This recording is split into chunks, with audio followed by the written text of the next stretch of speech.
제 남편은 가족 여행에 저를 3번이나 뺐습니다. 그들이 돌아왔을 때 경비 아저씨는 별장은 이미 팔렸습니다. 라고 말했습니다. 시댁 식구들은 그 말을 듣고 얼어붙었죠.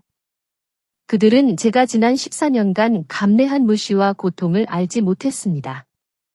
하지만 제가 조용히 준비한 12억 원의 강남 아파트 매각은 단지 시작일 뿐이었습니다. 그들의 충격은 제가 숨겨왔던 진실 앞에서 산산조각 날 것입니다. 그들이 했던 말과 행동을 후회하게 될 겁니다. 계속하기 전에 채널을 구독하고 댓글로 어디에서 듣고 계신지 알려주세요. 제 이름은 김지연입니다. 올해 41살이 되었죠. 저는 언젠가 제 삶이 이렇게 극적으로 바뀔 거라고는 상상조차 하지 못했습니다. 아니, 어쩌면 마음 깊은 곳에서는 늘 바라왔던 일일지도 모릅니다. 하지만 그 시작은 정말이지 너무나도 충격적이었습니다. 제주도에서 즐거운 시간을 보내고 서울로 돌아온 그날 오후, 시댁 식구들은 마치 영화 속 한 장면처럼 들떠 있었습니다. 박준영 씨, 제 남편이었던 사람입니다.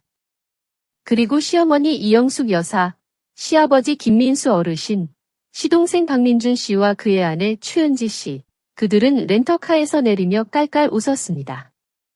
여행 가방을 끌며 익숙한 집으로 향하는 발걸음은 가볍기 그지없었죠. 3번째 가족 여행이었습니다. 저는 또다시 그 여행에 함께하지 못했습니다. 차가 별장 대문 앞에 멈춰 섰습니다. 익숙한 풍경이어야 마땅한데 뭔가 이상했습니다. 대문 옆에 걸려있던 김민수 박준영가 라는 명패가 사라지고 낯선 스테인리스 명패가 새로 붙어 있었습니다. 이성민 님 댁이라고요. 시어머니 이영숙 여사는 눈을 비비며 아니, 이게 무슨 일이니? 누구 집인데 명패가 바뀌었어? 하고 소리치셨습니다. 박준영 씨는 엄마, 누가 장난친 거예요? 우리 집 맞아요. 하며 웃어넘기려 했습니다. 하지만 대문은 굳게 잠겨 있었습니다. 가족들이 어리둥절한 채 차에서 내리자 늘 쾌활하던 최경호 경비 아저씨가 초소에서 나왔습니다. 아저씨는 저희 가족을 보자마자 고개를 갸웃하며 말했습니다. 실례합니다만 누구를 찾으십니까? 이 집은 이제 새 주인이 들어섰습니다. 아니, 경호 아저씨. 무슨 소리를 하는 거예요? 여기가 우리 집인데 이영숙 여사의 목소리가 단번에 날카로워졌습니다. 하지만 경비 아저씨는 저를 알아보지 못하는 사람처럼 담담하게 말했습니다. 아, 사모님, 집은 이미 팔렸습니다. 김지연 씨가 제게 이 편지를 전해달라고 하셨습니다. 김지연. 제 이름이었습니다. 제 남편 박준영 씨의 얼굴에서 웃음기가 싹 사라졌습니다. 그는 경비 아저씨에게서 편지를 낚아채듯 받아들고 읽기 시작했습니다. 그의 눈빛은 흔들렸고 손은 미세하게 떨렸습니다. 이게 도대체 무슨... 말도 안 돼. 시어머니와 시동생 부부가 박준영 씨에게 달라붙어 편지 내용을 읽었습니다. 별장 86호는 합법적으로 매각되었습니다. 소유주는 김지연 저입니다. 라는 글고에 그들은 말문이 막혔습니다. 아무도 아무 말도 하지 못했습니다. 그들은 아마 이해하지 못했을 겁니다. 제가 왜 그렇게 했는지, 도대체 무슨 일이 있었는지. 하지만 저는 제 자신에게 되물었습니다. 도대체 무엇이 저 김지연을 평생을 순종적이고 조용하게 살아온 이 여자를 이렇게 침묵 속에서 떠나게 만들었을까요? 제게는 더 이상 그 집에 머물 이유가 없었습니다. 아니, 더 이상 그 집에 머물 수 없었습니다. 저는 27살에 박준영 씨와 결혼했습니다. 당시로는 늦은 나이였죠. 늦게 결혼하는 여자는 고생한다는 말, 제게는 한치의 오차도 없었습니다. 남편 박준영 씨는 이 지역에서 손꼽히는 부잣집의 장남이었습니다. 결혼할 때 복덩이가 굴러들어왔네라며 부러워하는 시선이 많았습니다. 고급 주택가의 우뚝 솟은 3층짜리 별장, 정원, 연못, 그리고 24시간 경비원이 지키는 대문. 시댁에는 시부모님과 시동생 박민준 씨 부부, 그리고 두 조카가 살고 있었습니다. 그들은 저를 고모라고 불렀죠. 그 집에 발을 들인 날부터 저는 그림자처럼 살았습니다.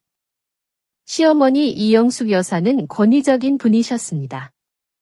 그녀의 눈빛은 칼날 같았고 나긋한 말투 속에도 사람을 짓누르는 바위 같은 무게가 느껴졌습니다. 겉으로는 친절한 척하셨지만 저를 그저 집안일을 돕는 사람으로 대하셨죠. 시아버지 김민수 어르신은 말씀이 적은 분이셨습니다. 그저 묵묵히 저를 바라보셨는데 그 시선이 두렵기보다는 값을 매기는 듯한 느낌을 주어 저를 섬뜩하게 만들었습니다. 제 남편 박준영 씨는 말할 것도 없었습니다. 그는 바깥 사람들에게는 세상 없이 다정한 사람이었습니다. 손님 앞에서는 언제나 저를 다정하게 챙기고 사람들 앞에서는 저를 사랑하는 아내라고 불렀습니다. 하지만 집 문을 닫고 들어서면 그 얼굴은 온데간데 없었습니다. 무심한 눈빛, 퉁명스러운 말, 심지어는 아무 이유 없이 제게 화를 내는 날도 많았습니다. 저는 수없이 노력했습니다. 하지만 노력할수록 저는 그 집에서 더 외로운 존재가 되는 것 같았습니다. 제가 끓인 잡채는 시어머니께서 짜다고 하셨고 제가 세탁한 옷은 시동생 아내 최은지 씨가 깨끗하지 않다고 불평했습니다. 마당을 쓸고 바닥을 닦고 꽃을 심고 연못을 청소하는 일은 모두 제 몫이었습니다. 누구도 고맙다고 말하지 않았고 아무도 제게 안부를 묻지 않았습니다. 그들은 제가 그곳에 존재해야만 하는, 그저 저를 위해 봉사해야만 하는 사람으로 살았습니다. 심지어 두 번째 유산을 했을 때조차 그들은 그저 못 지켰으면 그만이지 뭐, 애도 못 낳는 여자가 꽃병이나 다름없지 하고 말했습니다. 그날 저는 차갑고 텅 빈 욕실에서 눈물이 마르도록 울었습니다. 뱃속이 텅 빈 것처럼 느껴졌습니다. 마치 세상에서 가장 소중한 것을 빼앗긴 듯했습니다. 제게는 돌아갈 부모님이 계시지 않았습니다. 부모님은 제가 어릴 적 돌아가셨고 저는 이모 손에 자랐습니다. 하지만 이모마저도 해외로 이민을 가셨습니다. 가끔은 이혼을 생각했지만 이내 마음을 접었습니다. 고생이 두려워서가 아니었습니다. 마지막 남은 자존심이라도 지키고 싶었습니다. 혹시라도 사람의 마음이 변할까 하는 작은 희망을 품고 살았습니다. 그렇게 저는 14년이라는 시간을 그 집의 그림자로 살았던 것입니다. 이야기는 어느 금요일 아침부터 시작됩니다. 저는 여느 날처럼 일찍 일어나 집안을 정돈하고 아침 식사를 준비하고 있었습니다. 시어머니 이영숙 여사께 갈비찜을 끓여 올려드리자 그녀는 차가운 목소리로 말했습니다. 이제 더 이상 요리할 필요 없어. 온 가족이 닷새 동안 여행 가기로 했으니 비행기표는 다 예약됐어. 제 심장이 쿵 하고 내려앉았습니다. 어머니, 온 가족이요? 응, 제주도로 박준영 씨가 내일 아침 비행기표를 예약했어. 저는 씁쓸하게 웃었습니다. 어머니께서는 제게 미리 말씀해 주시지 않으셨네요. 시어머니는 혀를 쯧쯧하며 말했습니다.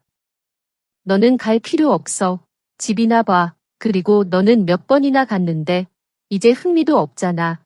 그렇지? 그 말에 저는 아무 말도 하지 못했습니다. 몇 번이나 갔다는 그 말이 제 가슴을 찔렀습니다. 사실 저는 시댁 식구들과 함께 여행을 가본 적이 한 번도 없었습니다. 두 번의 이전 여행에서도 그들은 제가 집을 지키도록 남겨두고 온갖 핑계를 댔습니다.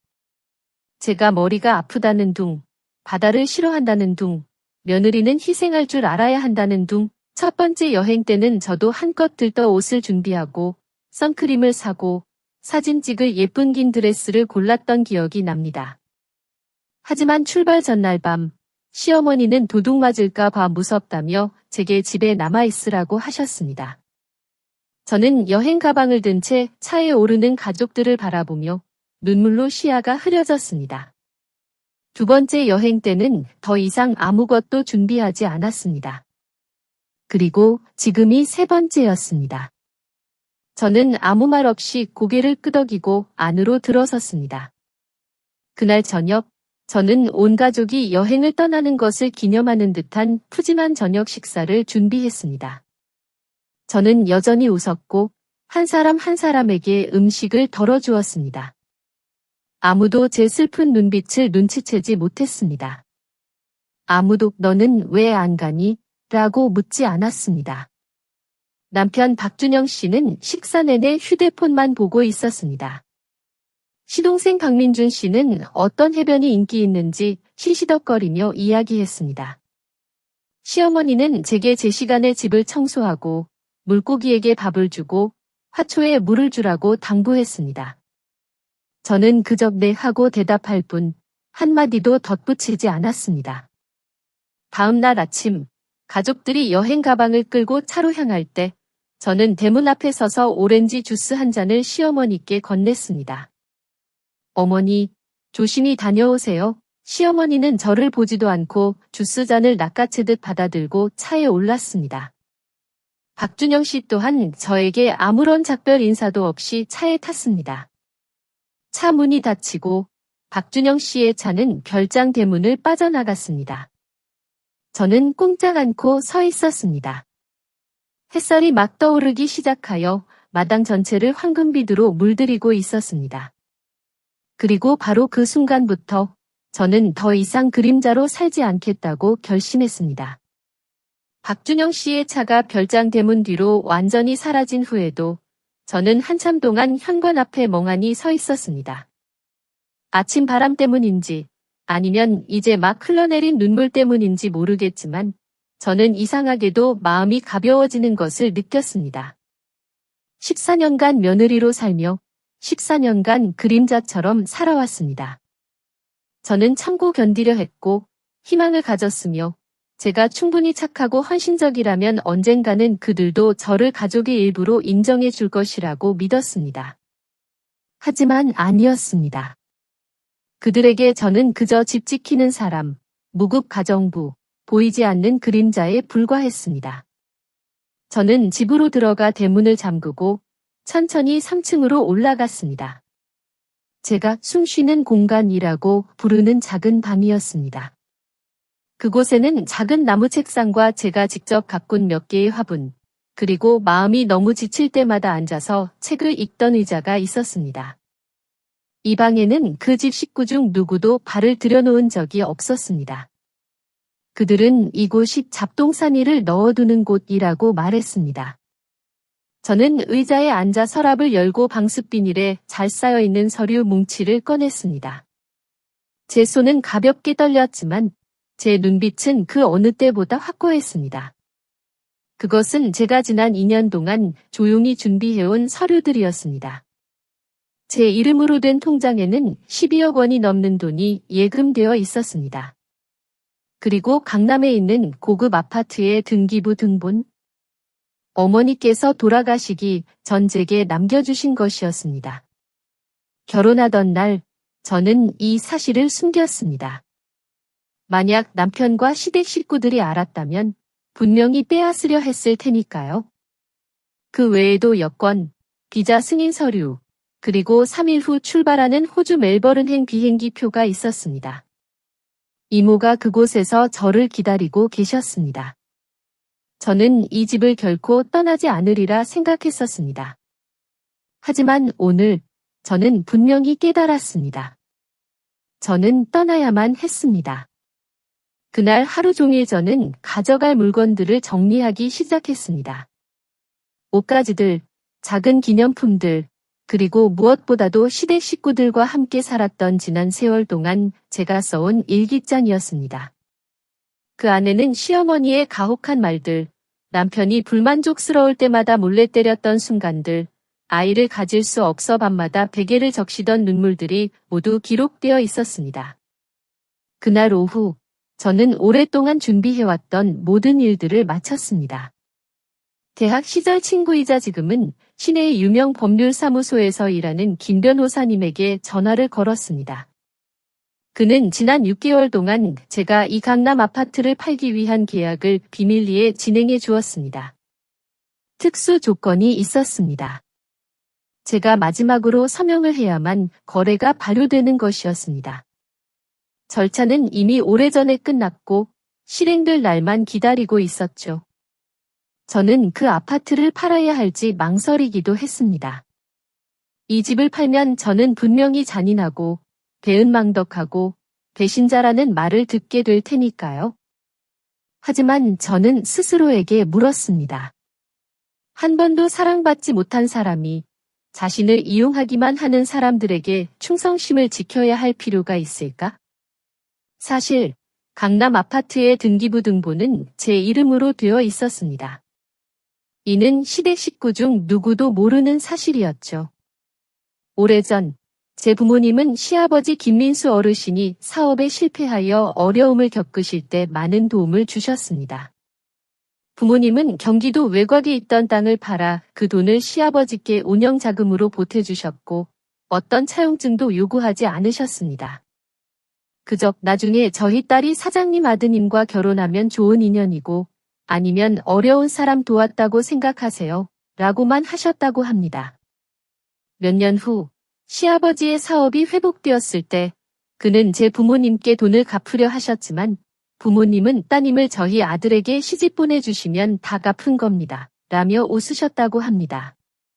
그때 시아버지께서는 큰 감동을 받으셨다고 합니다. 제가 며느리로 들어왔을 때 그는 책임감을 느끼셨던 것 같습니다. 그래서 시아버지께서는 비밀리에 이 강남 아파트를 구입하여 제 이름으로 등기를 해주셨습니다. 그때 제 어머니께서 돌아가신 지 얼마 되지 않았을 때였죠. 그는 적어도 제가 정말로 저의 것이라고 할 만한 곳을 갖기를 바라셨을 겁니다. 시아버지께서는 이 사실을 집안 누구에게도 알리지 않으셨습니다. 그것을 당신과 제 부모님 사이의 사적인 일로 여기셨습니다. 저 또한 침묵을 지켰습니다. 제가 그 집에서 평온하게 잘 살면 이 서류들이 큰 의미가 없을 거라고 생각했으니까요. 하지만 오늘 저는 더 이상 그 집에 머물 이유가 없었습니다. 아니, 더 이상 그 집에 머물 수 없었습니다. 저는 김 변호사님께 연락하여 마지막 서류에 서명하고 아파트 매매를 최종 확정했습니다. 모든 것이 깔끔하고 합법적이며 절차에 따라 처리되었습니다. 저는 아무 잘못도 하지 않았습니다. 저는 단지 저의 것을 되찾았을 뿐입니다. 저는 집으로 돌아와 필요한 물건들을 정리했습니다.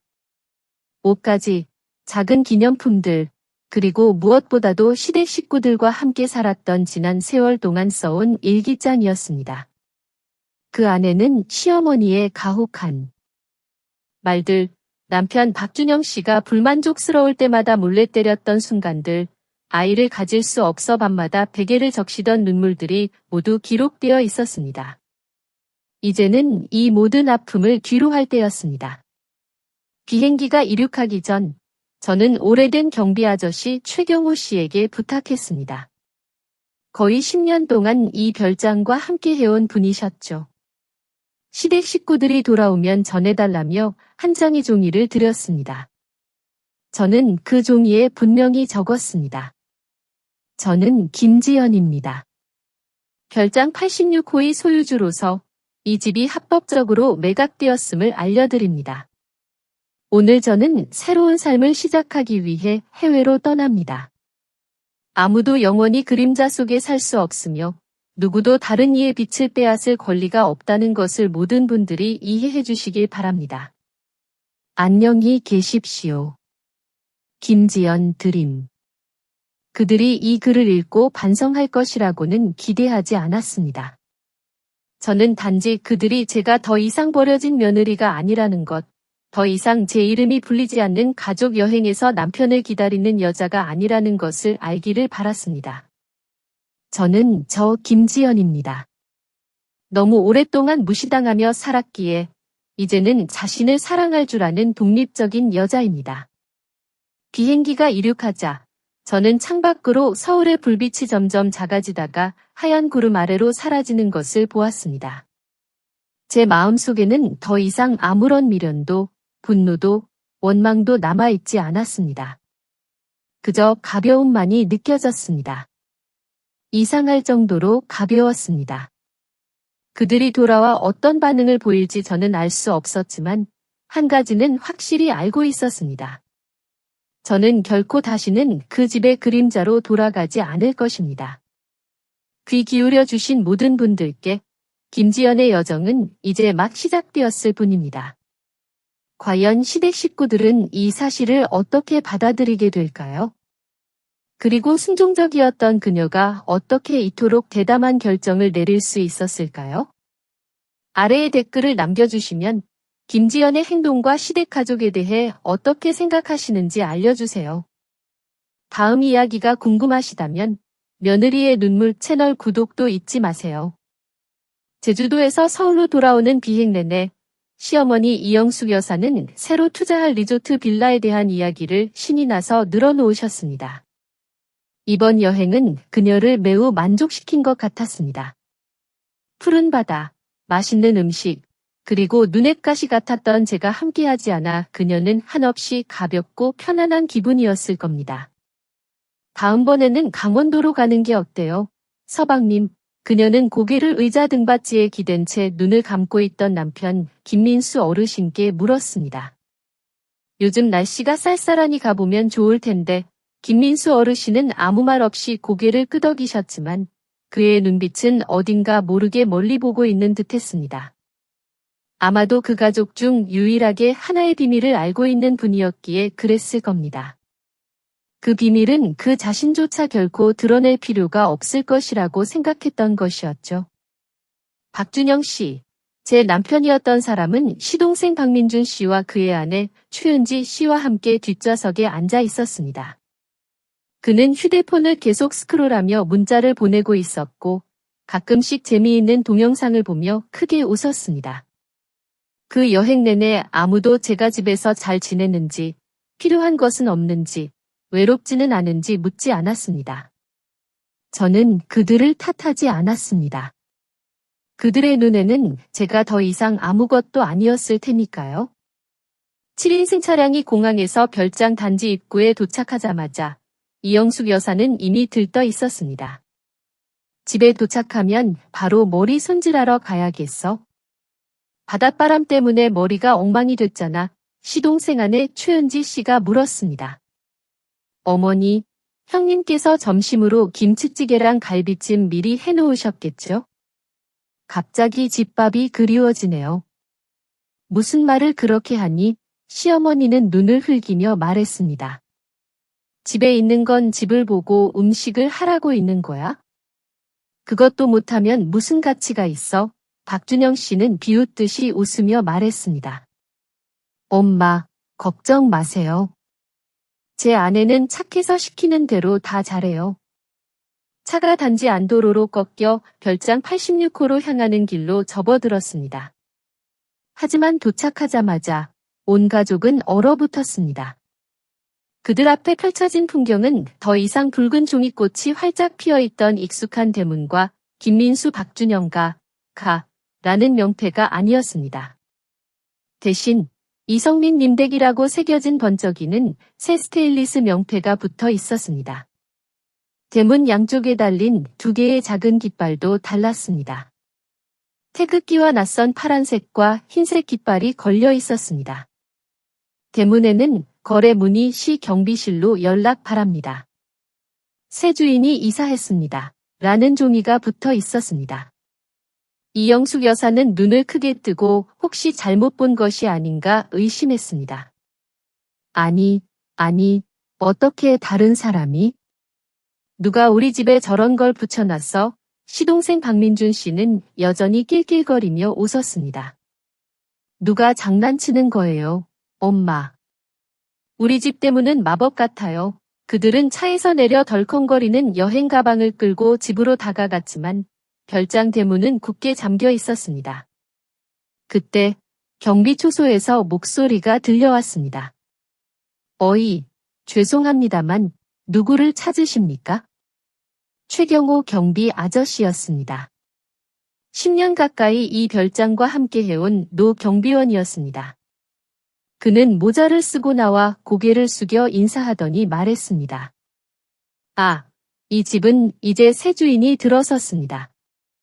누구를 찾으시는지 여쭤봐도 될까요? 뭐라고요? 시어머니는 미친 듯이 소리쳤습니다. 경호 아저씨, 지금 무슨 농담을 하는 거예요? 여기가 우리 집이에요. 저는 이영숙, 이 김민수 씨의 아내이자 이 집의 안주인이라고요. 최경호 경비 아저씨는 한숨을 쉬며 주머니에서 종이 한 장을 꺼내 이영숙 여사에게 건넸습니다. 여기 김지연 씨가 모두 돌아오시면 전해달라고 부탁하셨습니다. 제 이름이 나오자 온 가족은 움찔했습니다. 박준영 씨는 종이를 낚아채듯 받아들고 훑어보았습니다. 그의 얼굴은 새파랗게 변했고 눈은 휘둥그레졌으며 손은 심하게 떨렸습니다. 말도 안 돼. 이게 뭐야? 이게 무슨 뜻이야? 온 가족이 옹기종기 모여 종이를 읽었습니다. 별장 86호는 합법적으로 매각되었습니다. 소유주는 김지연 저입니다. 라는 대목에 이르자 그들의 눈은 모두 서로를 향했고 혼란과 분노로 가득 차 있었습니다. 저 여자가 집을 팔았어. 시어머니는 미친 듯이 소리쳤습니다. 누가 허락했어? 감히 어떻게 그럴 수 있어? 시아버지 김민수 어르신은 길가 벤치에 주저앉았습니다. 식은땀이 비 오듯 흘러내렸습니다. 그는 숨을 헐떡이며 중얼거렸습니다. 내가 그랬어. 결혼할 때 내 이름으로 해줬어. 나는 그녀가 영원히 여기에 있을 거라고 생각했어. 이런 일이 일어날 줄은 몰랐어. 뭐라고요? 시어머니는 휙 돌아섰습니다. 당신이 그때 그 여자 이름으로 집을 해줬다고? 미쳤어요? 나는 그 부모님께 은혜를 갚고 싶었을 뿐이야. 그때 우리 집이 어려웠고 그 애도 착했으니까. 나는 이런 일이 벌어질 줄 몰랐다고요. 이영숙 여사가 소리쳤습니다. 그 여자가 온 가족을 배신하고 집을 팔아치우고 사라졌는데 당신은 아직도 이런 일이 벌어질 줄 몰랐다고요. 박준영 씨는 철제 대문을 주먹으로 내리쳤습니다. 김지연, 당신 나와요. 지금 당신이 이 가정을 파괴하고 있다는 걸 알아요? 하지만 별장은 침묵했습니다. 아무도 없었습니다. 안쪽에는 이미 새 주인이 이사해 들어온 듯 커튼이 새 것으로 바뀌어 있었고 새로운 차가 마당에 주차되어 있었습니다. 연못의 물도 새로 갈린 듯 깨끗했고 모든 것이 조용하고 낯설었습니다. 6명의 가족은 길을 잃은 사람들처럼 대문 앞에서 멍하니 서 있었습니다. 아무도 더 이상 아무 말도 하지 못했습니다. 시동생 박민준 씨는 제게 전화를 걸었지만 전화는 불통이었습니다. 박준영 씨도 전화를 걸었지만 아무도 받지 않았습니다. 이영숙 여사는 관할 경찰서와 법률사무소를 찾아가 소송을 제기하려 했습니다. 하지만 모든 것은 합법적이었습니다. 제가 집의 명의자였고 저는 집을 팔 권리가 있었습니다. 저는 법적 절차에 따라 해외로 출국했습니다. 누구도 막을 권리가 없었습니다. 그들이 그토록 경멸했던 제가 유일하게 돌보고 가꾸었던 이 집은 더 이상 그들의 것이 아니었습니다. 그리고 그들은 더 이상 돌아갈 곳이 없었습니다. 그날 오후 제 시댁 식구 6명은 굳게 잠긴 철제 대문 앞에 멍하니 서서 아무 말도 하지 못했습니다. 한때 화려했던 별장은 이제 낯선 세상처럼 느껴졌고 그들에게 문을 굳게 닫아버렸습니다. 모든 것이 너무 빨리 변해서 그들은 무슨 일이 일어났는지 이해할 겨를도 없었습니다. 그날 밤 6명의 시댁 식구들은 근처 허름한 월세방을 얻어 투숙해야만 했습니다. 한때 지역에서 가장 화려했던 별장에서 이제는 2개의 좁은 일반실에 옹기종기 모여 있는 신세가 된 것이죠. 이것은 그들의 자존심에 크나큰 타격이었습니다. 박준영 씨는 침대에 쓰러져 밤새 아무것도 먹지 못했습니다. 이영숙 여사는 밤새도록 이리저리 오가며 아는 모든 관계에 전화를 걸어 변호사를 찾아달라고 부탁했습니다. 하지만 모두 한결같이 말했습니다. 등기부 등본에 제 이름이 있었고 매매 계약이 합법적이라면 소송을 제기할 수 없다고요. 그리고 저는 이미 떠나버렸습니다. 다음 날 아침 박민준 씨는 얼굴이 시뻘개져 분노에 휩싸여 마치 상처 입은 짐승처럼 날뛰었습니다. 저는 못 믿어요. 멀쩡하던 집이 갑자기 사라질 리가 없어요. 형수님은 그럴 권리가 없어요. 그저 며느리일 뿐이잖아요. 엄마, 변호사를 부르세요. 소송해야 해요. 하지만 이영숙 여사는 더 이상 소리 지를 기운도 남아있지 않았습니다. 그녀는 문턱에 주저앉아 떨리는 손으로 휴대폰을 들었지만 누구에게 전화를 걸어야 할지 알지 못했습니다. 그녀의 눈빛은 번쩍이는 스테인리스 명패를 멍하니 응시하고 있었습니다. 눈앞에 펼쳐진 현실을 믿을 수 없는 듯이요. 수십 년을 여기서 살았는데 이제 길바닥에 나앉게 생겼어 그녀는 중얼거렸습니다. 안 돼, 그럴 리 없어. 시아버지 김민수 어르신은 길가의 돌의자에 조용히 앉아 계셨습니다. 마른 손을 지팡이 위에 얹고 얼굴은 창백했습니다. 그는 제가 남긴 종이를 읽은 후 아무 말도 하지 않았습니다. 마치 평생 가장 소중한 것을 잃어버린 사람처럼 묵묵했습니다. 박준영 씨, 제 남편이었던 사람은 철제 대문에 기대어 휴대폰으로 제게 계속 전화를 걸었지만 그를 맞이하는 것은 차가운 통화 연결음 뿐이었습니다. 그리고 곧 고객님께서 거신 전화는 현재 연결이 어렵습니다. 라는 안내음이 들려왔습니다. 그는 휴대폰을 바닥에 세게 내리쳤습니다. 그 여자가 김지연이 나를 너무 아프게 한 방 먹였어. 믿을 수가 없어. 그제야 시동생 아내 최은지 씨가 떨리는 목소리로 말했습니다. 어머니, 이제 어떻게 해야 해요? 다른 데 갈 곳은 없나요? 박준영 씨는 목소리를 낮춰 으르렁거렸습니다. 갈 곳이라고? 이 집이 유일하게 남은 집이었어. 최은지 씨가 살던 아파트도 우리 6명이 다 들어가기엔 좁고 시골에 계신 부모님 집은 작년에 이미 팔았잖아. 우린 모든 걸 이 집에 투자했어. 더 이상 없어. 계좌는요? 현금은요? 박민준 씨가 재촉하듯 물었습니다. 당분간 호텔에서 지내도 돼요. 김민수 어르신은 한숨을 쉬며 목이 잠긴 목소리로 말했습니다. 아무것도 없어. 내 엄마가 지난달에 새로 투자하려던 리조트 사업에 전부 쏟아부었어. 이영숙 여사는 벌떡 일어섰습니다. 당신 지금 나를 탓하는 거야? 당신도 동의했잖아? 이 집은 온 가족의 공동 자산이었어. 김민수 어르신은 아내의 눈을 똑바로 쳐다보며 처음으로 단호한 목소리를 냈습니다. 당신은 내가 왜 그 아파트 등기부 등본을 김지연 이름으로 해줬는지 아시오? 당신은 홀린 거야. 이영숙 여사가 소리쳤습니다. 그 여자는 애도 못 낳는 며느리에 불과해. 당신은 친자식보다 그 여자를 더 믿는 거야. 김민수 어르신은 조용히 고개를 저었습니다. 그의 눈빛에는 피로감이 서려 있었습니다. 당신 때문이오. 당신과 박준영이 김지연을 남처럼 대했으니 말이오. 나는 다 알고 있었소. 그녀가 참고 견디면 괜찮을 거라고 생각했소. 하지만 나는 그녀가 그렇게 단호하게 끊어낼 만큼 결단력이 있을 줄은 정말 몰랐소. 결단력이라고요? 그 여자는 배신자예요. 이영숙 여사가 으르렁거렸습니다. 몰래 집을 팔고 짐을 다 치우고 빚쟁이처럼 해외로 도망갔다고요. 아니요. 김민수 어르신이 말을 막았습니다. 그녀는 누구에게서도 도망친 게 아니오.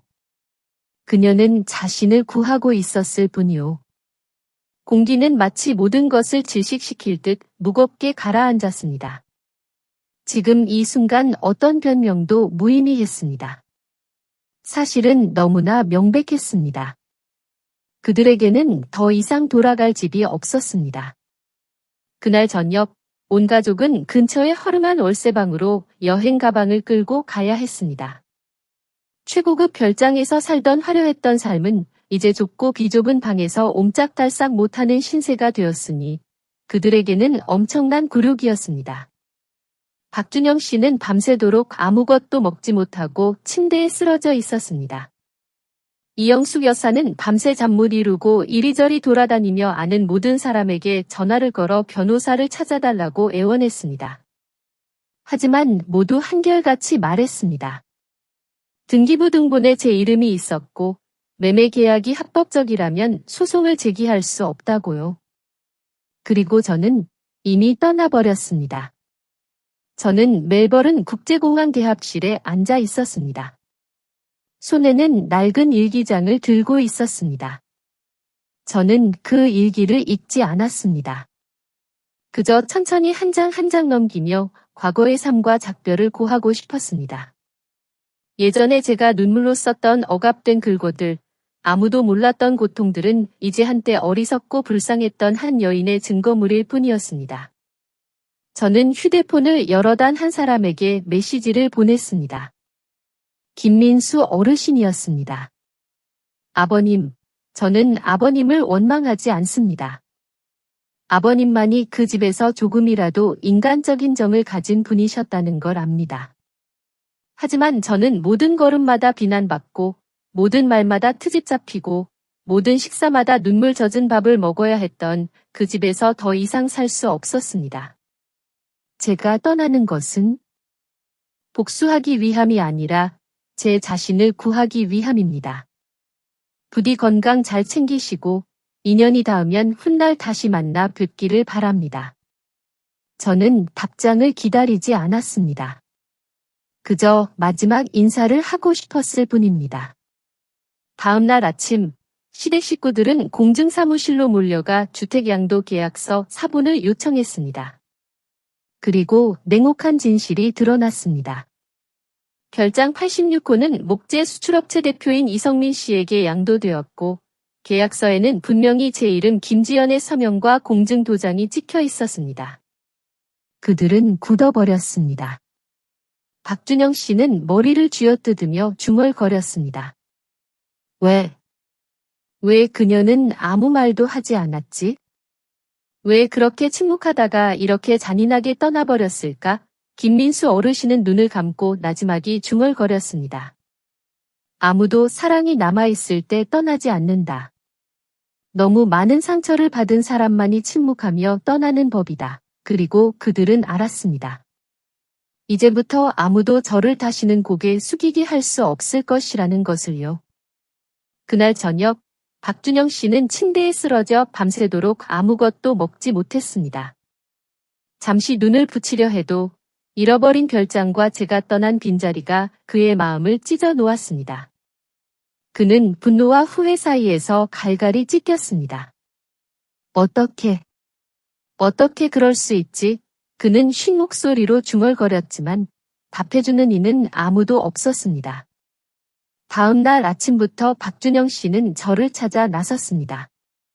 그는 친구들, 아는 사람들에게 연락했고 심지어 해외에 있는 실종자를 찾아주는 사설 업체까지 고용했습니다. 그는 제 모든 흔적을 뒤졌습니다. 은행 계좌, 부동산 거래 내역, 이메일, 제가 사용하던 모든 소셜미디어 계정, 통화 기록까지. 하지만 모든 것이 텅 비어 있었습니다. 저는 마치 그의 인생에 존재하지 않았던 사람처럼 사라져 버린 듯 했습니다. 그는 제가 이전처럼 그저 화가 나서 잠시 사라졌을 거라고 생각했었습니다. 제가 맛있는 저녁 식사를 준비해 놓고 부엌에 조용히 앉아 있다가 그들이 돌아오면 피곤하세요? 하고 다정하게 물어볼 거라고 생각했었죠. 하지만 이번에는 저의 부재가 숨막힐 정도로 길어지자 그는 제가 더 이상 돌아오지 않을 것이라는 것을 비로소 이해하기 시작했습니다. 사흘 밤낮으로 그는 인터넷의 모든 구석을 뒤졌고 50통이 넘는 전화를 걸었지만 저의 어떠한 흔적도 찾을 수 없었습니다. 저는 너무나도 완벽하게, 너무나도 조용하게 사라져 버렸습니다. 심지어 제 소셜미디어 계정까지 모두 삭제되어 마치 제가 그들의 세상에 한 번도 존재한 적이 없는 것처럼 느껴졌습니다. 그는 제가 이전처럼 그저 잠시 화가 나서 사라진 거라고 생각했었습니다. 제가 맛있는 저녁 식사를 준비해놓고 부엌에 조용히 앉아있다가 그들이 돌아오면 피곤하세요? 하고 다정하게 물어볼 거라고 생각했었죠. 하지만 이번에는 저의 부재가 숨막힐 정도로 길어지자 그는 제가 더 이상 돌아오지 않을 것이라는 것을 비로소 이해하기 시작했습니다. 그날 저녁, 박준영 씨는 휴대폰에 저장된 옛 사진들을 다시 보고 있었습니다. 그러다 무심코 제가 카카오톡으로 보냈던 한 앨범을 클릭했습니다. 낡은 사진 한 장이 나타났습니다. 제가 한 나이 지긋한 여인과 함께 서 있었고 뒤편으로는 만개한 장미들이 활짝 피어 있었습니다. 사진 아래에는 다음과 같은 글이 적혀 있었습니다. 박미경 이모가 호주에서 새로 보낸 씨앗들인데 설 전에 꽃이 필 수 있을지 모르겠네요. 박미경 이모, 박준영 씨는 눈살을 찌푸렸습니다. 그는 즉시 페이스북에 박미경 호주라고 검색했습니다. 몇 개의 이름이 나타났고 그는 하나씩 필터링했습니다. 그리고 갑자기 박미경, 멜버른, 호주라는 이름이 나타났습니다. 프로필 사진은 작은 채소밭이었고 커버 사진은 제가 이모와 함께 찍었던 바로 그 사진이었습니다. 그의 심장이 쿵쾅거렸습니다. 그는 즉시 메시지를 보냈습니다. 안녕하세요. 박미경 이모님. 저는 박준영입니다. 김지연 씨의 남편인데 지금 김지연 씨가 이모님 댁에 계신지 여쭤보고 싶습니다. 제가 그녀에게 할 아주 중요한 이야기가 있습니다. 1분, 2분, 그리고 10분이 흘렀지만 답장은 오지 않았습니다. 그는 한숨을 내쉬며 화면에서 눈을 떼려던 참이었습니다. 그때 띠링 하는 소리와 함께 박미경 이모에게서 메시지가 도착했습니다. 안녕하세요. 박준영 씨, 김지연은 지금 저와 함께 있습니다. 하지만 그녀는 시댁 가족 중 누구도 다시 만나고 싶어 하지 않습니다. 그 점을 존중해 주시길 바랍니다. 박준영 씨는 깜짝 놀랐습니다. 그는 즉시 빠르게 문자를 보냈습니다. 이모님, 죄송합니다. 저는 정말로 그녀를 단 한 번이라도 만나고 싶습니다. 단 한 번만요. 제가 잘못했다는 것을 압니다. 하지만 사과할 기회를 얻고 싶습니다. 이모님, 제발요. 이번에는 거의 30분 후에 박미경 이모가 답장을 보냈습니다. 김지연은 아무도 탓하지 않습니다. 하지만 그녀는 이미 너무 지쳐 있습니다. 박준영 씨가 정말로 속죄하고 싶다면 더 이상 그녀를 괴롭히지 마세요. 그녀가 평화롭게 살도록 내버려 두세요. 그리고 마지막 문장이 덧붙여져 있었습니다. 저는 박준영 씨의 말을 전하겠습니다. 하지만 만날지 말지는 김지연의 결정입니다. 박준영 씨는 멍하니 앉아 있었습니다. 그는 낯선 여인의 차가운 한마디가 자신을 마지막 문이 쾅 닫히는 것처럼 느끼게 할 줄은 몰랐습니다. 그 누구도 그를 미워해서가 아니라 그 자신이 사과할 마지막 기회를 스스로 잃어버렸기 때문이었습니다. 지구 반대편, 멜버른 교회의 작고 아늑한 방에서 저는 앉아 있었습니다. 박미경 이모가 따뜻한 차 한 잔을 들고 들어와 테이블에 놓았습니다. 그 애가 방금 이모한테 메시지를 보냈더구나. 저는 고개를 들었습니다. 눈물이 글썽이지도 않았고 그저 묵묵했습니다. 지난 며칠처럼 말이죠. 분노하지도 울지도 않고 그저 침묵했습니다. 이모는 뭐라고 말씀하셨어요? 제가 물었습니다. 내가 시킨 대로 말했단다. 주소도 알려주지 않았고 너에 대해 아무것도 말하지 않았어. 하지만 이모는 이제 내 눈빛에서 예전처럼 순종적인 모습이 보이지 않는구나. 이모는 기뻐하며 말했습니다. 저는 가볍게 미소 지었습니다. 14년의 침묵이 행동으로 분명하게 말할 기회로 바뀌었네요. 저는 그럴 가치가 있다고 생각해요. 후회하지 않니? 이모가 물었습니다. 저는 잠시 침묵하다가 고개를 저었습니다. 시간은 아깝고 젊음은 아깝지만 그들은 아깝지 않아요. 오늘 제가 떠나지 않았다면 저는 평생 그 집의 그림자로만 살았을 테니까요. 그날 이후 박준영 씨의 집안 분위기는 더 이상 무겁게 가라앉은 침묵이 아니었습니다. 조용히 모든 것이 무너져 내리고 있었습니다. 박준영 씨의 생식 능력에 대한 진실은 기름 얼룩처럼 퍼져나갔습니다. 아무도 크게 말하지 않았지만 모두가 알고 있었습니다. 저에게 퍼부었던 모든 가혹한 말들이 이제 그들 자신에게 되돌아왔다는 것을요. 최은지 씨는 박민준 씨와 공식적으로 이혼하고 집을 나갔습니다.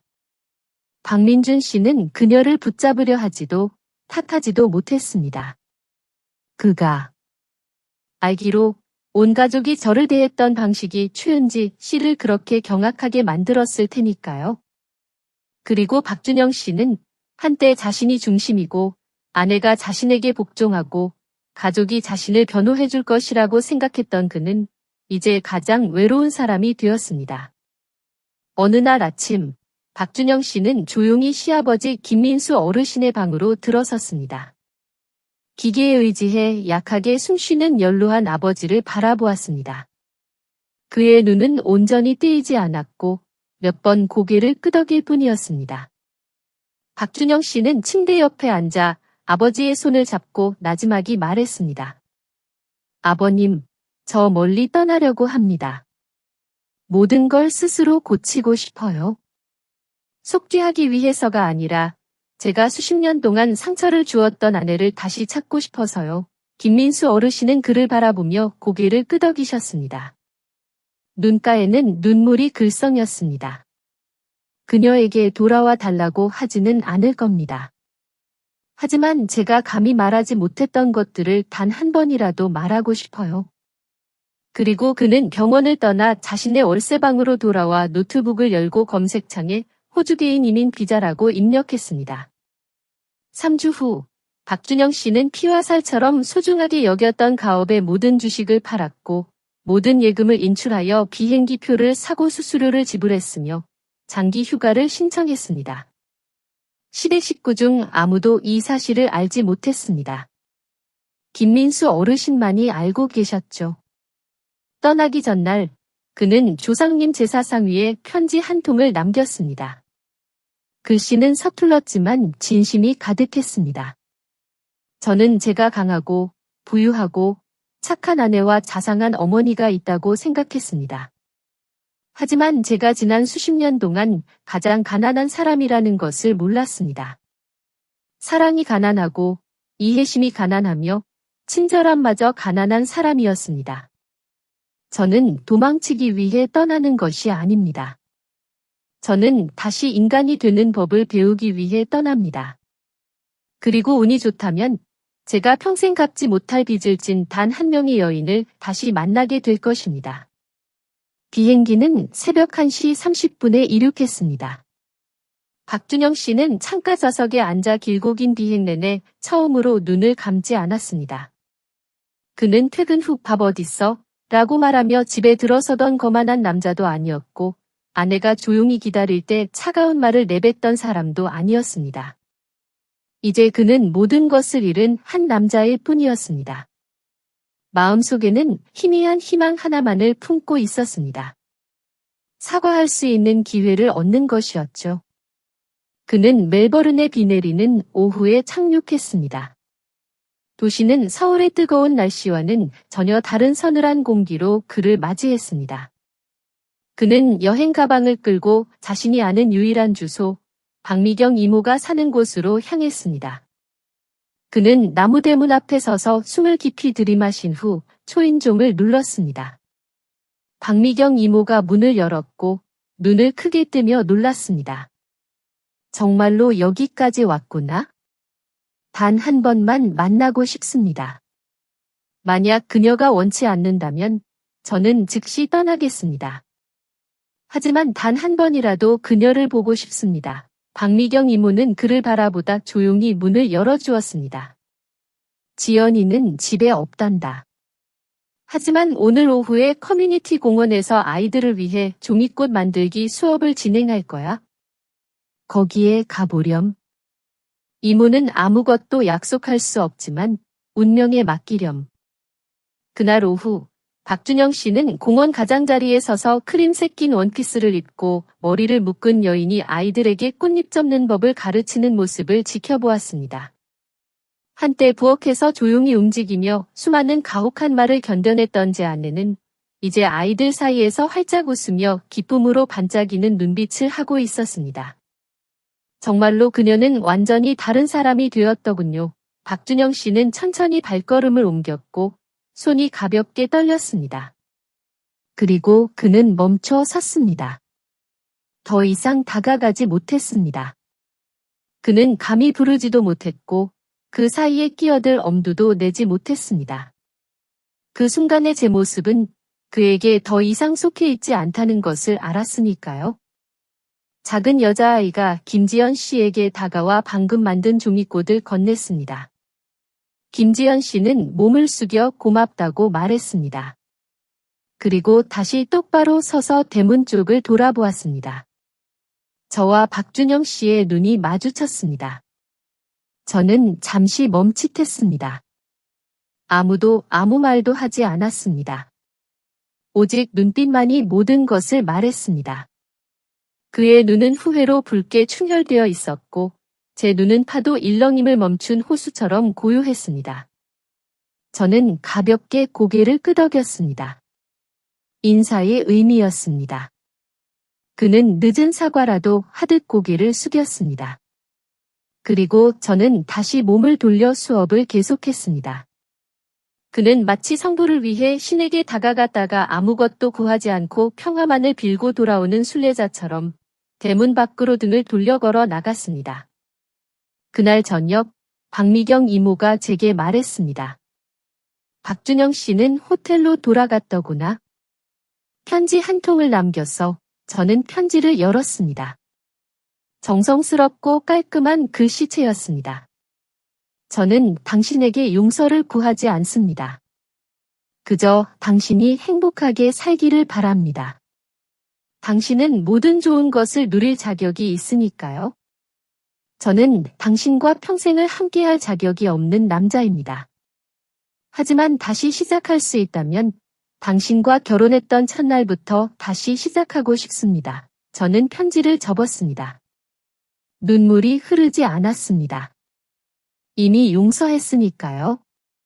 하지만 그것은 돌아가기 위함이 아니라 홀로 걷지만 외롭지 않은 길을 계속 나아가기 위함이었습니다. 귀 기울여 주신 모든 분들께 만약 지금도 제 이야기에 함께하고 계신다면 아래에 숫자 1분을 댓글로 남겨주세요. 이 긴 여정 동안 저와 동행해주시는 분들이 계시다는 것을 알면 큰 힘이 될 것입니다. 여러분의 존재는 제가 마지막 이야기를 이어가는데 가장 큰 원동력이 됩니다. 아직 밝혀지지 않은 비밀들과 김지연의 행복한 결말을 놓치지 마세요. 영상 좋아요와 며느리의 눈물, 채널 구독도 잊지 마세요. 멜버른의 아침은 비가 가볍게 내렸습니다. 맑은 빗방울들이 박미경 이모 댁 앞의 종이꽃 송이들 위에 떨어져 수정처럼 반짝였습니다. 저는 화분에 물을 주려고 준비하고 있었는데 박미경 이모가 휴대폰을 들고 나오셨습니다. 그녀의 눈빛에는 뭔가 이상한 기색이 있었습니다. 전화 왔어. 너한테. 한국에서 이모가 나지막이 말했습니다. 저는 앞치마에 손을 닦으며 휴대폰을 받아들었습니다. 전화기 저편에서 낯설지만 다급한 여자의 목소리가 들려왔습니다. 김지연 씨, 침착하게 들으셔야 해요. 저는 한영종합병원 간호사입니다. 김민수 어르신, 김지연 씨의 시아버님께서 위독하십니다. 제 심장이 쿵 하고 내려앉았습니다. 아버님께서 어떻게 되셨나요? 뇌졸중이 재발했습니다. 이번에는 매우 위중하십니다. 어제 오후 혼수 상태에 빠지셨는데 의식이 없으시기 전까지 계속 김지연 씨의 이름을 부르셨습니다. 김지연. 씨가 오지 않으면 눈을 감지 못하실 거라고 하셨어요. 저는 현관 나무 의자에 털썩 주저앉았습니다. 제 심장이 옥죄어 오는 것 같았습니다.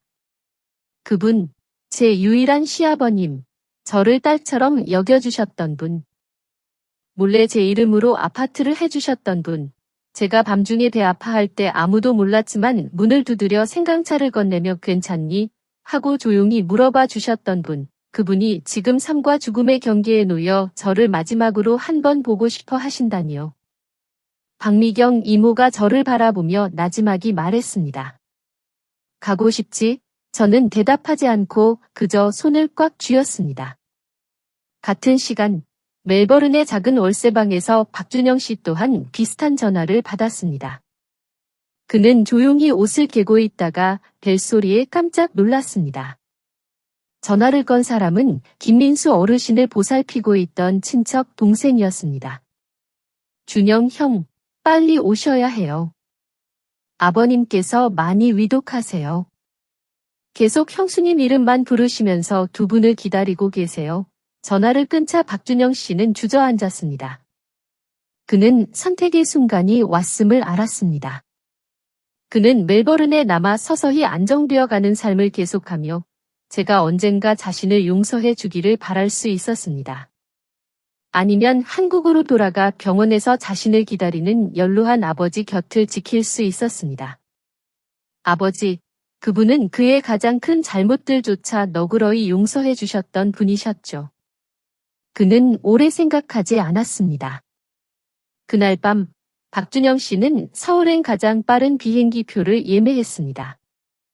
여행 가방에는 옷 외에 가장 중요한 한 가지가 있었습니다.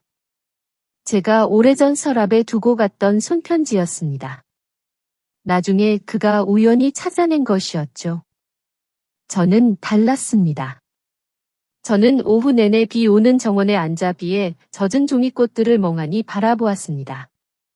김민수 어르신이 생각났습니다.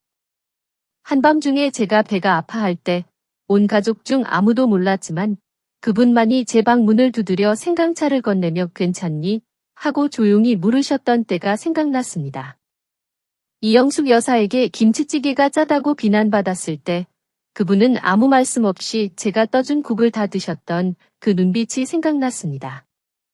저는 그 모든 것을 잊은 적이 없었습니다. 저는 자리에서 일어나 여행 가방을 열었습니다.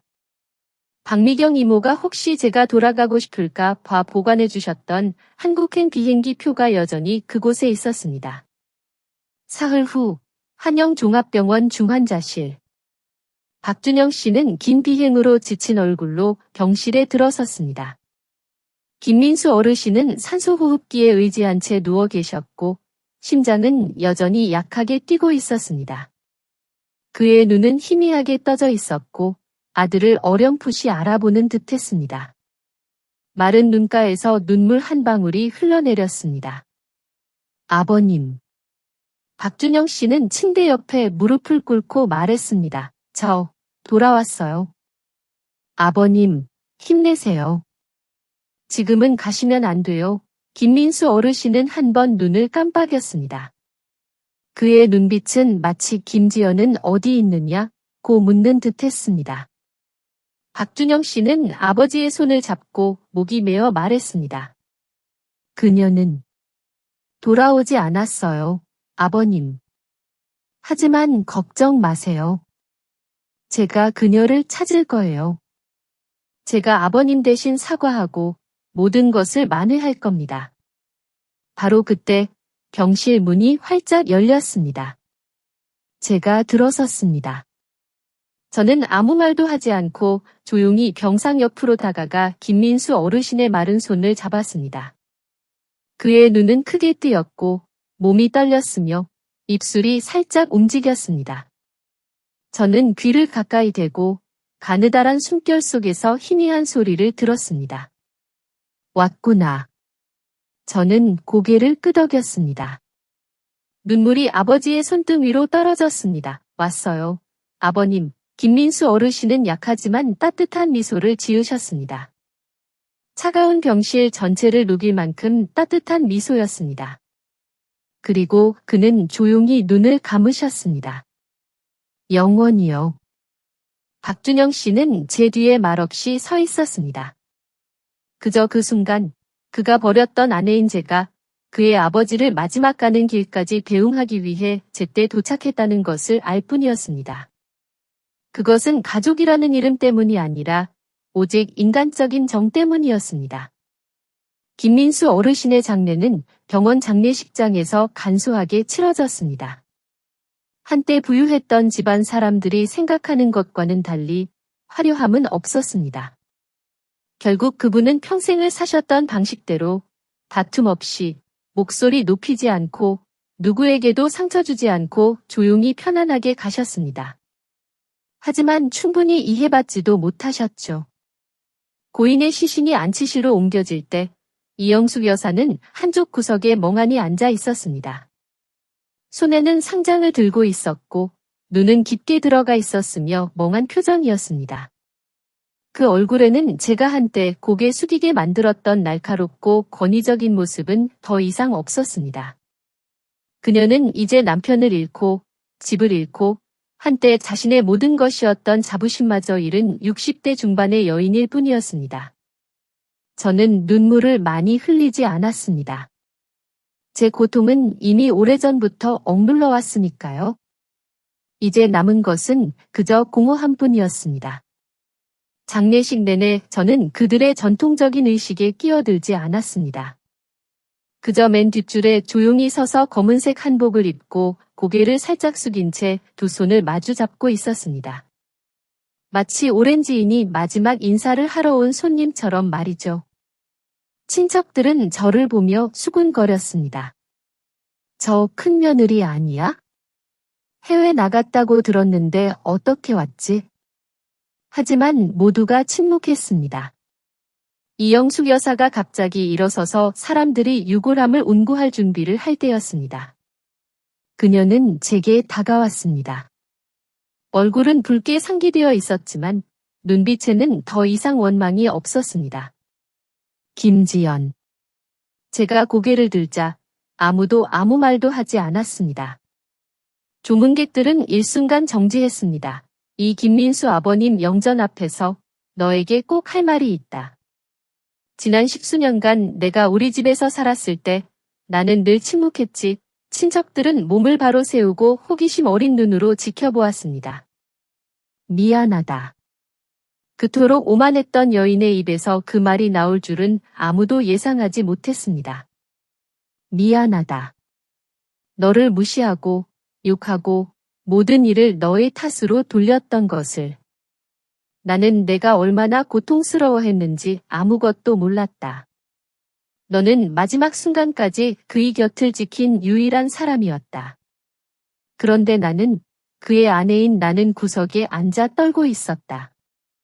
내가 진정한 효녀이지 내가 아니었다. 그녀는 고개를 깊이 숙였습니다. 저는 다가가 그녀를 부축했습니다.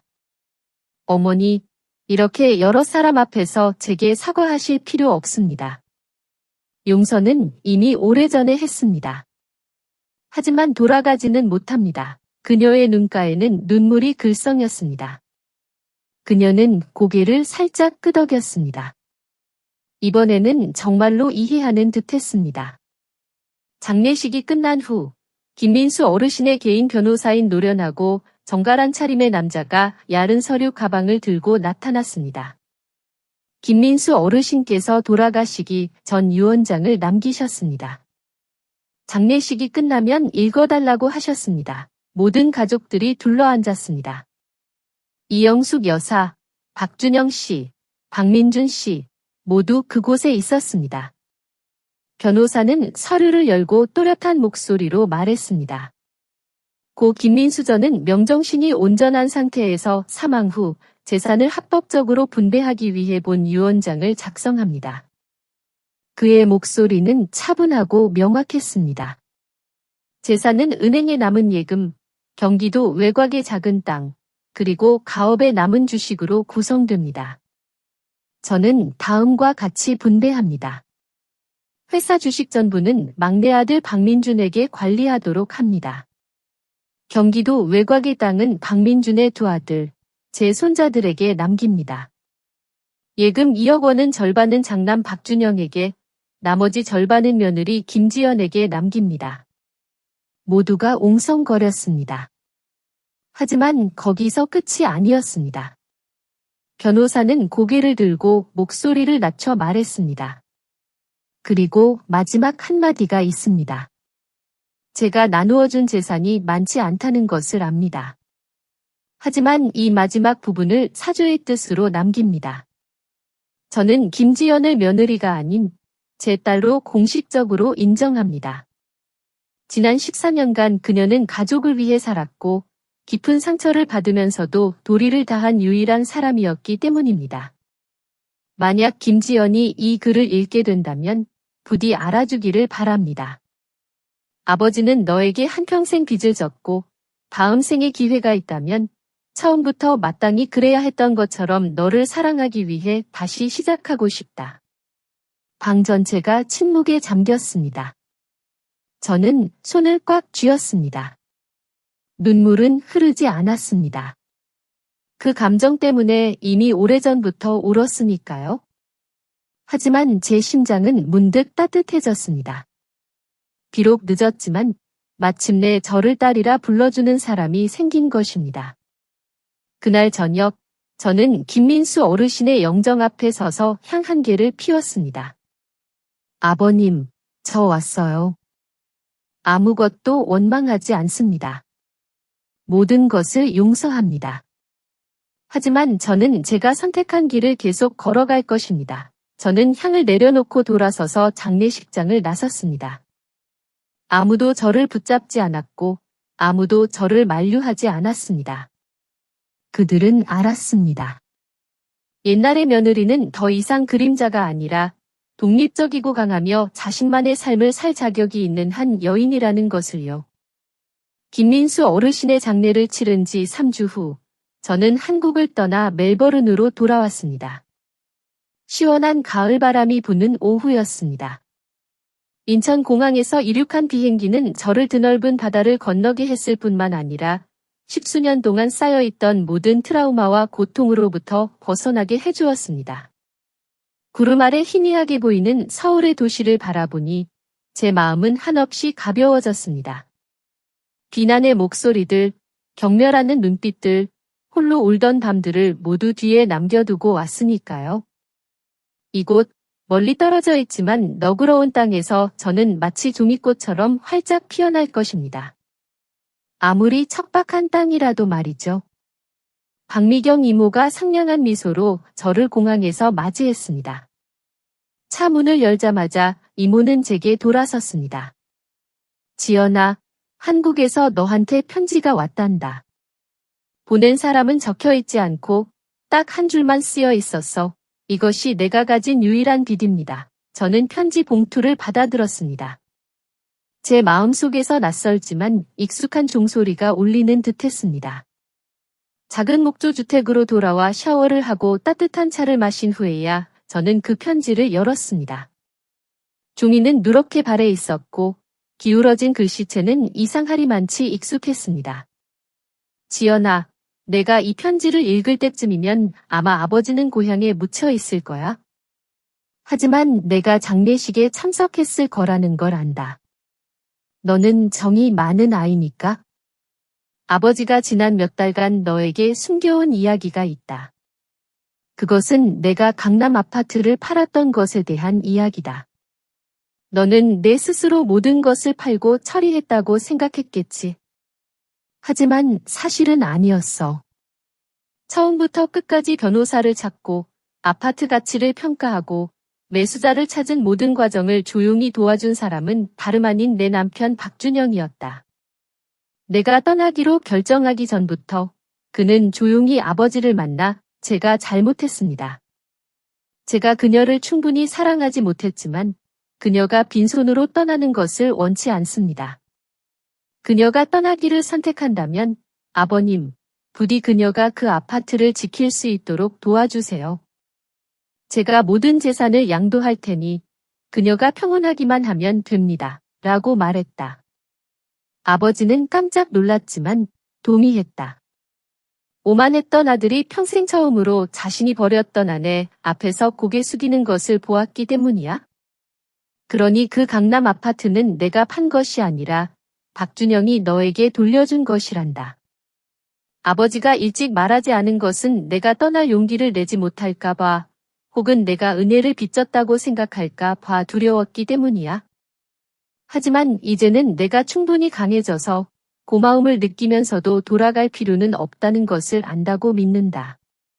언젠가 내가 박준영의 마음속에 내가 아직 남아있는지 알고 싶다면 이것이 그 답이 될 것이다. 아버지가 김민수가 저는 편지를 내려놓았습니다. 온몸이 굳어버린 듯 했습니다. 박준영 씨, 가족 여행 3번 내내 저를 집에 홀로 남겨두었던 사람, 시어머니가 식사 때마다 잠자리마다 저를 멸시해도 침묵했던 사람, 다른 사람을 제 결혼 침대에 앉게 했던 그 사람이 제가 옛삶에서 벗어나도록 뒤에서 조용히 도와주었던 사람이라니요. 저는 울어야 할지 웃어야 할지 알 수 없었습니다. 사람은 정말 모든 것을 잃은 후에야 진정으로 사랑하는 법을 아는 걸까요? 그날 저는 제가 아이들에게 식물 심는 법을 가르치던 공원 길을 따라 걸었습니다. 낙엽이 길을 가득 메웠고 바람이 살랑이며 제스민 꽃과 어린 풀 향기를 실어 날랐습니다. 저는 돌 의자에 앉아 눈을 감았습니다. 거만했던 박준영이 아니라 아버지의 무덤 옆에서 늦은 회개를 하듯 제 앞에서 고개 숙이던 박준영의 마지막 순간이 떠올랐습니다. 저는 원망하지 않지만 돌아갈 수도 없습니다. 저는 한때 기다림에 지친 아내였지만 이제는 스스로 걸어가는 여인입니다.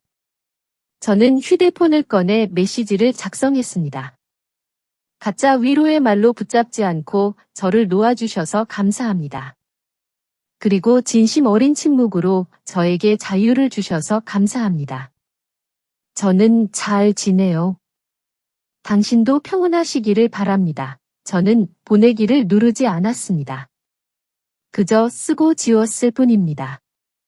어떤 말들은 말하는 사람이 있고 이해하는 사람이 있으면 충분하니까요. 멜버른의 봄은 숨결처럼 부드럽게 찾아왔습니다.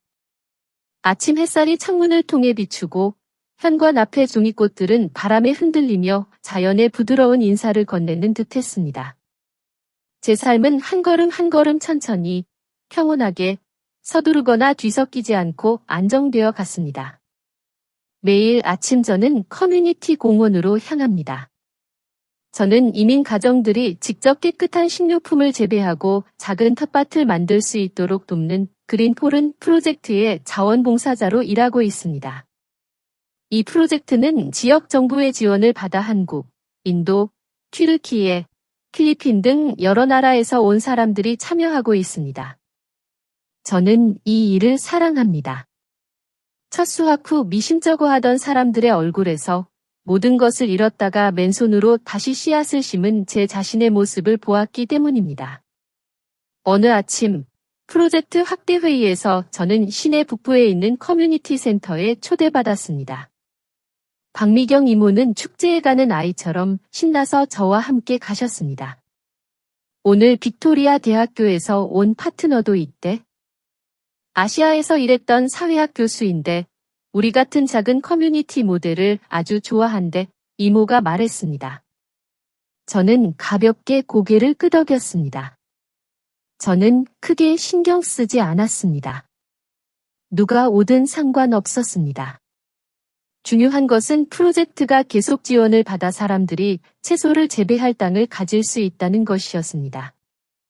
회의실은 아늑하고 원형 테이블이 깔끔하게 정돈되어 있었습니다. 저는 창가에 앉아 몇 가지 의견을 메모하고 있었습니다. 갑자기 프로그램 진행자가 소개했습니다. 초대 교수님께서 몇 말씀 해주시겠습니다. 그는 베트남에서 토착식물 보존 프로그램을 담당했던 분입니다. 김지연 씨도 매우 친근하게 느끼실 겁니다. 저는 고개를 들었고 얼어붙었습니다. 키가 크고 마른 체격에 안경을 쓰고 머리에 흰머리가 살짝 비치는 남자가 들어섰습니다. 그의 시선은 예의 바르게 모두를 훑어보았고 마침내 저에게 닿았습니다. 김지연. 저는 반응할 틈도 없었습니다. 그 사람은 다름 아닌 이도윤 씨였습니다. 15년 전 제가 결혼을 거절했던 남자였습니다. 우리는 대학 시절 서로를 사랑했습니다. 이도윤 씨는 내성적이고 조용하며 다정했습니다. 하지만 부모님을 잃고 삶의 책임 앞에서 방황할 때 저는 주변 사람들의 말처럼 더 부유하고 안정적인 박준영 씨와 결혼하는 것에 동의했습니다. 이도윤 씨는 저를 탓하지 않았습니다. 그는 그저 조용히 떠나 해외로 나갔고 그 후 우리는 연락이 끊겼습니다. 저는 그를 다시 만날 거라고는 생각지도 못했습니다. 하물며 제 삶이 이제 막 다시 시작된 이곳에서 말이죠. 회의가 끝난 후 그가 제게 다가왔습니다. 지연 씨, 언제부터 여기서 살았어요? 저는 가볍게 미소 지었습니다. 2년 됐어요. 이도윤 씨는요? 3년 됐어요. 작년에 시드니에서 멜버른으로 왔습니다. 몇몇 커뮤니티 프로젝트를 자문하고 있어요. 그는 저를 한참 동안 바라보았습니다. 지연 씨는 예전과 다르지만 눈빛은 여전하네요. 여전히 다정해 저는 조금 마음이 아팠지만 애써 평정을 유지했습니다. 이도윤 씨는 여전하시네요. 하지만 이제는 더 침착하고 성숙해지셨어요. 저는 지연 씨가 한국에서 행복한 가정을 이루고 있을 거라고 생각했습니다. 저는 잠시 침묵하다가 나지막이 대답했습니다. 한때 가정이 있었지만 행복하지는 않았어요. 이제는 혼자지만 저 자신으로 살기로 선택했습니다. 이도윤 씨는 저를 바라보았습니다. 그의 눈빛은 잠시 흔들렸지만 그는 더 이상 묻지 않고 말했습니다. 아마 우리 다시 인연이 되어 같은 프로젝트를 하게 될 것 같네요. 저는 고개를 끄덕였습니다. 한때 매우 가까웠다가 멀어졌던 두 사람 사이의 어깨를 가볍게 스치는 듯한, 그리고 이제는 새로운 기회가 열린 듯한 가벼운 느낌이었습니다. 그날부터 우리는 그린폴은 프로젝트에서 함께 일했습니다. 이도윤 씨는 어색해하지도 너무 가깝게 다가오지도 않았습니다. 그는 한때 자신이 사랑했지만 이미 잃어버린 사람을 존중하는 법을 배운 남자처럼 적절하고 예의 바르게 행동했습니다. 저 또한 피하지 않았습니다. 우리는 함께 주민들에게 땅을 고르는 법, 햇빛을 측정하는 법, 식물에 물을 주는 양을 계산하는 법을 가르쳤습니다. 가끔씩 제가 돌아보면 이도윤 씨가 저를 바라보다 조용히 시선을 돌리는 것을 발견했습니다. 단 한 번 제가 땅에 미끄러져 넘어질 뻔했을 때 이도윤 씨가 저를 재빨리 부축하며 제 손을 꽉 잡았습니다. 그는 나지막이 말했습니다. 제게만 들릴 정도로요. 지연 씨, 이번에는 거절하지 않는다면 저는 당신의 손을 놓지 않을 겁니다. 저는 그를 바라보았습니다. 제 인생에서 처음으로 제 심장이 울리는 것을 느꼈습니다. 아주 새로운 박동이었습니다. 과거와 아무런 관련이 없었고 슬픔도 상처도 없었으며 오직 아주 평온한 느낌만이 있었습니다. 어쩌면 이번에는 그 누구를 위해서가 아니라 저 자신을 위해 다시 선택할 권리가 주어진 것일지도 모릅니다. 멜버른의 5월은 언제나 온화하고 아름다웠습니다. 파릇파릇한 새싹들이 돋아났고 햇살은 잔디밭 위로 황금빛을 흩뿌렸습니다. 제 집 앞의 종이꽃들은 매년 그랬듯이 약속이라도 한 듯 꽃을 피우기 시작했습니다. 저는 여전히 일찍 일어나 제스민 차를 한 잔 끓여 창문을 열고 시원한 바람을 맞았습니다. 하지만 요즘 들어 제 마음속에 뭔가 다른 것이 느껴졌습니다. 공허함이 아니라 기대감이었습니다.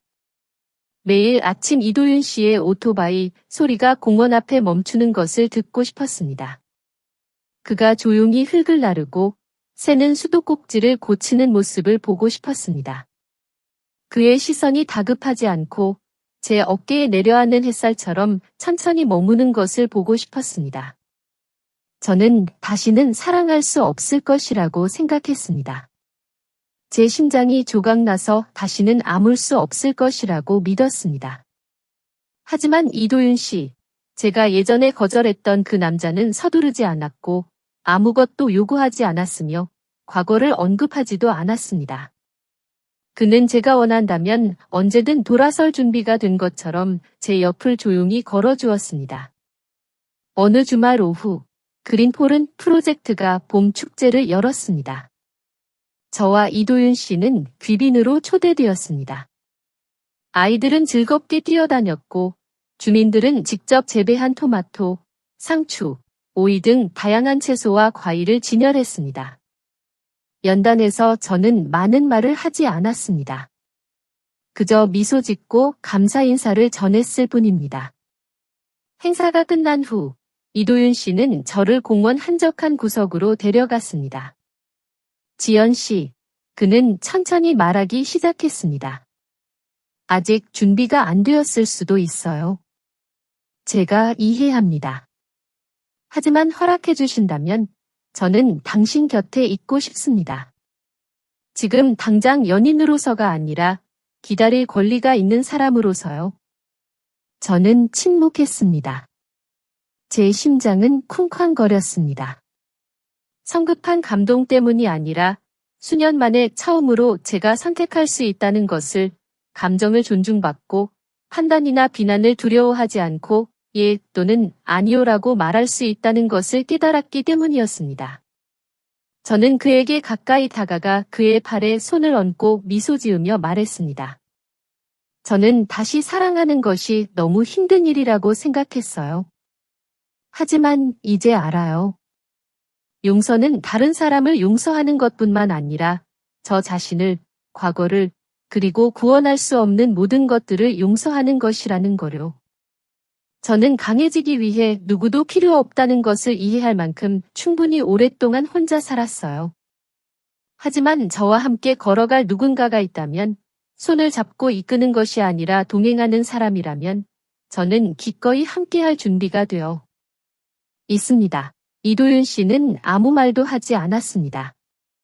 그저 제 손을 부드럽게 잡았습니다. 이제부터 제가 혼자가 아니라는 것을 알 수 있을 만큼 충분히 부드럽게 말이죠. 그날 저녁, 저는 현관 앞에 앉아 옛 사진들을 다시 열어보았습니다. 박준영 씨와 제가 흰 웨딩드레스를 입고 찍은 사진도 있었습니다. 종이꽃이 피어있는 정원 한가운데 제가 혼자 서 있는 사진도 있었습니다. 멜버른에서 처음 회의에 참석했을 때 박미경 이모와 함께 찍은 사진도 있었습니다. 저는 그 사진들을 지우지도 치워두지도 않았습니다. 그 모든 것이 저의 일부였으니까요. 한때 고통받고 무시당하고 침묵했던 버전들 말입니다. 하지만 오늘 여기에 앉아있는 이 여자는 더 이상 그림자가 아니었습니다. 누구의 며느리도 아니었고 자기 식구로 여기지 않는 사람들을 위해 문을 지키고 밥을 하고 집을 돌보는 사람도 아니었습니다. 저는 김지연입니다. 독립적이고 자유로우며 모든 것을 겪은 후에도 다시 마음을 열 용기를 가진 여자입니다. 한 달 후, 저와 이도윤 씨는 초등학교 농업교육 프로그램에 등록했습니다. 우리는 매주 함께 아이들에게 씨앗을 심고 싹이 트는 것을 기다리고 수많은 폭풍우 속에서도 제가 잊었던 종이꽃을 가꾸는 방법을 가르쳤습니다. 어느 날 아침, 제가 그에게 물었습니다. 만약 15년 전에 제가 이도윤 씨를 선택했다면 지금 우리는 어떻게 되었을까요? 이도윤 씨는 웃으며 말했습니다. 아마 그때는 지연 씨가 집에 있고 저는 학교에서 가르치고 있었겠죠. 지연 씨는 자신을 찾지 못했을 겁니다. 하지만 지금은 제가 평생을 함께하고 싶은 김지연 씨입니다. 울타리 안에 가둬두고 싶은 사람이 아니라요. 저는 미소 지으며 아무 말도 하지 않았습니다. 적절한 사람과 잘못된 시기는 가슴 아픈 일이지만 적절한 사람과 내가 충분히 강해진 적절한 시기는 기적이라는 것을 알았으니까요. 저는 남편의 3번의 가족 여행에서 버려졌고 그들이 돌아왔을 때 경비원이 집은 이미 팔렸습니다 라고 말했을 때 시댁 식구들은 말문이 막혔습니다. 하지만 결국 저는 복수하는 대신 다시 살아가는 것을 선택했습니다. 그리고 제 심장이 영원히 다칠 줄 알았을 때 제가 예전에 거절했던 그 남자가 조용히 다가와 붙잡거나 소유하려 하지 않는 사랑을 제게 주었습니다. 제가 마음을 열고 계속 나아갈 수 있을까요? 아니면 독립적인 평온함을 지킬까요? 깊은 상처를 받았던 한 여인이 정말로 새로운 사람과 행복할 수 있을까요? 제 이야기는 고통을 이야기하기 위함이 아니라 어떤 여성이라도 비록 인생의 절반을 지나왔을지라도 온전하게 살 자격이 있다는 것을 주장하기 위함입니다. 만약 당신도 상처받았고 가족 때문에 사랑 때문에 소리 없이 눈물을 삼켰거나 그저 귀 기울여 들어주고 공감해줄 곳을 찾고 있다면 며느리의 눈물 채널을 구독하는 것을 잊지 마세요. 이곳에서는 실제 삶의 이야기들이 진심을 다해 아픔과 감동으로 가득하게 전달됩니다. 이 인생에서 비록 늦었을지라도 다시 사랑받을 기회를 포기하지 마세요. 김지연의 이야기는 여기서 마무리됩니다. 김지연의 선택에 대해 어떻게 생각하시나요? 만약 당신이라면 다른 결정을 내렸을까요? 여러분의 소중한 생각을 댓글로 나눠주세요. 저는 늘 한 분 한 분의 말씀을 정성껏 읽어봅니다. 이 이야기가 여러분의 마음에 울림을 주었거나 무언가를 느끼게 했다면 잊지 말고 좋아요를 눌러주시고 같은 감동을 나눌 것이라 믿는 분들께 공유해주세요. 그리고 며느리의 눈물 채널을 구독하셔서 다음 이야기도 놓치지 마세요. 다음 이야기에서 다시 만나요. 그리고 어쩌면 다음번에는 바로 당신의 이야기가 될지도 모릅니다.